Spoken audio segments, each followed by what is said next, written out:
on GoSuffolkRams.com. From Boston, Massachusetts, welcome to Suffolk Sounds, the official show for Suffolk University Athletics. Hello, everybody, and thanks for joining me on another episode of Suffolk Sounds. I'm your host, Nick Paranick. Today's edition is number 27 of the series and is the final regularly scheduled episode of the spring season. Today's interview is with Suffolk men's soccer junior Trevor Murdoch.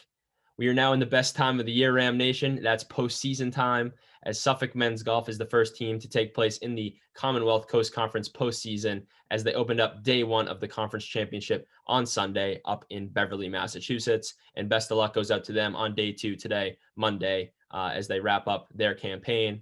Women's golf was able to take home a second place finish in the Northeast Women's Golf Conference Championships up at Colony Country Club in Voorheesville, New York on Sunday with a team score of 381. Freshman Ellie Yarborough placed fourth individually, posting a 90 on the day. They'll finish their season with head-to-heads against SUNY Cortland and Worcester State over the next 2 weeks. Women's track and field ended the regular season hot at the Suffolk Invitational, winning 9 events. On the men's side, Michael Balestras earned another victory with a 51.15 meter toss of the hammer throw. Outdoor will finish the year off at the CCC Invitational on May 2nd as Roger Williams plays host down in Portsmouth, Rhode Island. Best of luck to them in the championships upcoming. And lastly, following a 3-1 week against Gordon, Suffolk baseball finds themselves in the postseason for the CCC. The team battled to 2 huge pod wins against Gordon on Friday night in East Boston behind great pitching performances from EJ Birch and Stephen Rossi. The Rams are set to finish off their regular season this Wednesday as they host Roger Williams. More details on that playoff berth will become available over the next few days. So make sure you're checking in with cccathletics.com and CCC Sports on Instagram and Twitter, as well as with us at Go Suffolk Rams and GoSuffolkRams.com. You can stay up to date all the time if you bookmark our website and turn on notifications. Again, Go Suffolk Rams, as you all know. But back to today's interview. Trevor Murdoch is now a junior for the Blue and Gold soccer team after starting out his collegiate career at Endicott. His transfer to Suffolk has given him a great deal of educational and social success as he finds himself in a law program at Suffolk with future sights set on law school. We talk about Trevor's desire to be part of a successful program with the Rams and how his squad has stayed hungry and vigilant through an entire season, an uncertain season here with COVID going on. It's not exactly how they planned it, but Trevor gives me great insight into how this team has stayed hungry and how he himself wants to build a strong program with Maddock at the forefront of that. That interview starts right now. Trevor, thanks so much for joining me on Suffolk Sounds. Thank you so much for having me. Yeah, no problem. It's great to have you here. Great to have you on an episode, especially now in the month of April as we get into a little bit of your playing season. Kind of a washout here in the fall. As you know, in the fall of 2020, but it's great to get some games in, even if they are exhibitions, a few games in, some practices with your squad, especially in Coach Maddock's first full year as a head coach. So it must be nice getting out there and getting back out there with the team. Yeah, it's definitely nice to be able to go back on the field, over in the fall. It was just practices, and it was good to be on the field, but we didn't get any competition. But we got our first game under our belt. We got a nice 3-0 victory, and it was nice to be out there. Yeah, and you guys came specifically to Suffolk in an interesting way. You're a local guy, but you ended up going to a different local area D3 school that's now in our conference in the CCC. That was Endicott your freshman year. Talk to me a little bit about your, recruitment to Endicott and then your transition here to Suffolk after your freshman year. So originally I came out of high school and I went to Bridgeton Academy up in Maine, and I got recruited by Joe Calabrese at Endicott, the men's soccer coach there. And I liked it there, loved the campus, loved the people, but they didn't have my major. And it was a little more expensive than I wanted to be. And I also wanted to be in the city as well. So I ended up coming over here. I had a bunch of friends that came here. I love the city. They had my major, which is law. And the program is great. I love the guys in the soccer program. And now that we have Bill Maddock as a coach, he's really just revamping the program and making it a lot better than what it used to be. Yeah, before we get into, revamping the program with Coach Maddock, which we'll get into here just shortly, you mentioned law and your law major, and we all know Suffolk has a huge prestige in the law community as a great institution. We talked a little bit about off the air about how great the program is. What can you speak on to your experience so far in the law major, and what makes it so great for you?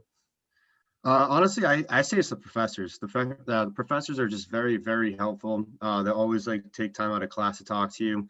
They're always available, and also the resources we have here at Suffolk with the law school, obviously just right on campus, and just being able to like kind of go to them, have any questions, and go to law school. Like I said, use the library. Just kind of gives you like really good insight of what it might be in the future, like if they do go to law school at Suffolk or anywhere in Boston, what it might be like. So it's a very, very good program. Yeah, and now back to soccer here as we transition kind of back and forth between academics and athletics. Um, you did play at Endicott College. You played in the CCC your freshman year, and now that we were supposed to be back in the CCC, this is your first year. It'll have to wait until your senior year in here in the fall upcoming. But what can you talk about? You missed the GNAC playoffs last year. What can you say as you transition back into the CCC here? What was the expectations? What are the goals, especially with Coach Maddock now at the forefront of the team? What are the expectations here going into the new conference for the whole team? Well, obviously, we want to make the playoffs. We're transitioning to a much harder league, the CCC from the GNAC. So obviously, with the new coaching staff, we have a bunch of higher expectations, to the least. We have a bunch of new formations, a bunch of new players, uh, a lot more responsibilities for the players as well. And we want to win. Like the goal before wasn't necessarily to like always win. It was just to get players playing time or just really just feel out the game. But here's like a winning mentality, and that's what I really like.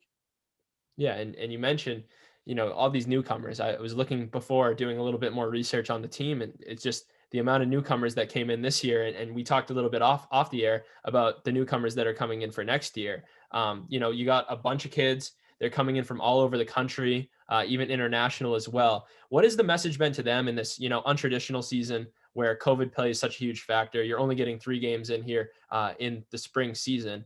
What has the message been to them, now as an upperclassman? And to bring them along throughout the whole season so far and kind of make them buy into that culture? It's persistence, and also it's like a catalyst at the same time. Like we're just like starting brand new, and obviously came into something that's never happened before in any of our lives. So it's obviously a very obscure way to start a college career, but in a sense, it's helpful because we've also gotten a lot closer with them, and also we got to have each other's backs on and off the field, and I think by like creating a strong camaraderie on and off the field, it makes us better on it. So I think that persistence will definitely be key to our winning ways. I mentioned earlier it's an untraditional year, but you mentioned, team camaraderie off the field, off the pitch. It's so important. And I've talked to other teams about what they've been able to do, whether that be taking the city bikes and going for rides or going to different places, going to the commons. But what has it been for you guys this year? And it's definitely a challenge getting to get in a group setting with everyone. But what have you done off the field that, you've been able to do some team bonding? Yeah, so team bonding is obviously a lot tougher with COVID. We've actually done very, very well. None of our teammates have actually got COVID, and that allowed us to play in the spring and the fall. But what we usually do is like we typically go for runs in the common, or we get a couple of guys together that we don't typically see off the field, and we go on the fields and just kind of like hang out and talk. A bunch of us live over in East Boston, but obviously we can't have more than like 6 or 7 people at a time at one place, so we kind of keep wary of that. But we just try and take advantage of whatever opportunity we can when we're off the field, because obviously we want to be stronger as a team. That's really impressive that you guys have had no cases so far, and that's just a testament to like the team and wanting to play. And I've seen you guys in the weight room or around the school, and you guys just always seem like you have that mentality, like you just want to be back on the field. Is that just kind of the culture on the soccer team? Yeah, definitely. It definitely came from coach. He doesn't want us doing anything stupid, obviously, because he wants to be able to coach us. And we want to be able to play. So we kind of take that into consideration, and we be smart on the field and also off the field. Walking around with our masks, don't like a ton of people in one place, something stupid, and we just want to make sure that we're able to play and be here for the reason that we're here. Yeah, and You mentioned with COVID, it's definitely been a challenging year. We talked a little bit. You're bummed out about not being able to go to Italy. You're supposed to be there right now for a study abroad trip. Was that going to be something something you looked forward to doing all along? And do you still hold out hope to do that next year, or how has that changed for you? It's Yeah. unfortunate. Yeah, like I wanted to study abroad all my life. I think that would be a very, very cool experience, and not too many people in their lifetime can do that. And obviously, going to college, it gives you the experience or the ability to. But I don't know if I'm going to be studying abroad anymore. I think that ship has sailed. But I just plan on just kind of taking my LSATs and studying for them in the summer, and then kind of making sure my GPA is good for law school, and also playing soccer in the fall, hopefully with no mask and no restrictions after that. That would be great. I would love to see that as well. You mentioned LSATs. You thinking about coming back to Suffolk in that fall when law school would be available for you? Yeah, definitely. I think Suffolk Law is definitely one of my top schools that I want to go to. I'm also keeping another couple schools open because I want to keep my options open. Definitely. But I like the area. I like Boston. I also have a lot of education here as an undergrad, and I have a lot of connections. So I definitely want to keep that in mind. And I also want to possibly play another year if I have the ability to as a grad student, and because I have one more year of eligibility due to the whole COVID situation. So Yeah, that's the and plan. unfortunately you can't go to Italy, and it's definitely not the same, but there is a little slice of Italy down in the north end. There's some other places that other student athletes have said that they like to do around the city to get like a little taste of other cultures. What is it that you like to do around the city?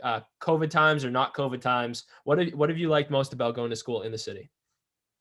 I think the city just has so much to offer. Like I love going to restaurants, going on walks, going to Seaport, the North End, Harbor Square, and it's really fun because you meet a bunch of different people, you see a lot of things. It's really cool. And honestly, like being from like the suburbs, you don't really get to see like the type of setting here all the time, and everything's like alive at like midnight, and it's just really fun to be here. So I Yeah. see that Chelsea banner behind you right now. I wonder if that raises any feathers, ruffles any feathers rather, on the team. And I'm pretty sure Coach is a West Ham fan. So what can you talk to me a little bit about, the Premier League or the pro soccer rivalry with you guys, especially with champions going on and everything going on? What's kind of like? Do you guys clash? Do you guys butt heads? A little bit here and there. I got a couple Chelsea fans on my side as well, but I know, as you said before, Coach is a West Ham fan, and another one of my buddies, Christian Venditti, is also a West Ham fan. So we'll see if he gets more playing time than me in the spring. But we banter a little bit here and there, but nothing crazy. But it is funny to see a bunch of other supporters amongst the team. So it always does raise some funny sayings or a little bit of banter here and there. Nothing crazy though. I know it's a completely different, it's looking up to the best pros in the world, but what have you taken from watching pro soccer throughout your whole life? Because I think pro soccer in the US is kind of looked at a little differently than the other pro sports and other sports that are played at Suffolk. We have hockey to look up to here in America. Not to say that the MLS isn't growing, but what have you taken from, Premier League or other European and other international leagues that you like to put into your game? Yeah, no, I think obviously Premier League football in England is one of the best leagues in the world. Obviously, I look up to the Revs because they are professional athletes for the MLS. But as you can see, I'm a Chelsea fan because I like how they play, their tactics, the way they play, the way they move the ball, their first touch, their sight. It's a lot different than how they play in the US, and that's why I kind of like it like that. A lot stronger football, 1-2 touch and move, and just a lot quicker pace. Also, the coaching over there is just unbelievable as well. So they just kill it over there. Chelsea's your number one team, but who's your GOAT? Putting you on the spot. I love Bale. I love Bale. I know he's never like a contestant for the best in the world, but I think he's one of the best in my opinion. Obviously, he's kind of fallen off in the past few years, but when he's in his prime, I think he's one of the best. Yeah, I mean, we see the conversation between Messi and Ronaldo. It's not to say that they're not, the top two players, but I'm sure that there's more debate than it's just the 1-2. It's like the same thing with like LeBron, MJ. I'd say that there's a little bit more wiggle room in there for other players, but they kind of get overshined. Yeah, I mean, my perspective on that is obviously they're two different players. They play a little bit different positions, but they are unbelievable at what they do. And a lot of people obviously like compare them, but I don't really like to compare them. I just like to enjoy them and just see how they play. And when they're gone one day, it's gonna really put an impact on soccer. Yeah, most definitely. What are you looking most forward to here in the last year, wrapping up your career here at Suffolk? Might not be wrapping up your playing career, as you mentioned, you have that extra year of eligibility. But what are you most looking forward to here personally in the next year or so? I want to see this team grow. Obviously, under our new coaching staff, under our head coach Bill Maddock, I want to see this program take on a lot more things that it has in the past. I want to go different places. We've obviously entered into a new, very hard league, the CCC, and I want to be able to compete and hopefully make a national tournament one time. So it's a lot to work on in such a few 2 years, if I even can get those full 2 years in, at least one. And I want to be able to compete with the best teams in the country. So that's the plan. Awesome. Well, Trevor, thanks so much for joining me on today's episode. That was a great interview. Really great to have you on and talk a little men's soccer here at Suffolk. Thank you so much for having me. Take care. Once again, a huge thanks to Trevor for joining me on today's episode. Ram Nation, if you liked what you heard from the episodes this whole year, please make sure to follow us on Instagram, Twitter, and Facebook at Go Suffolk Rams. And make sure to subscribe to this podcast on whatever platform it is that you choose to listen to or watch us on. I sincerely appreciate every member of Ram Nation that took the time to tune in every week, keeping up with all the Suffolk athletics news. Until next time, stay safe, and we'll see you soon, Ram Nation. This has been Suffolk Sounds. Don't forget to subscribe, like, rate, and review however you listen to your podcast.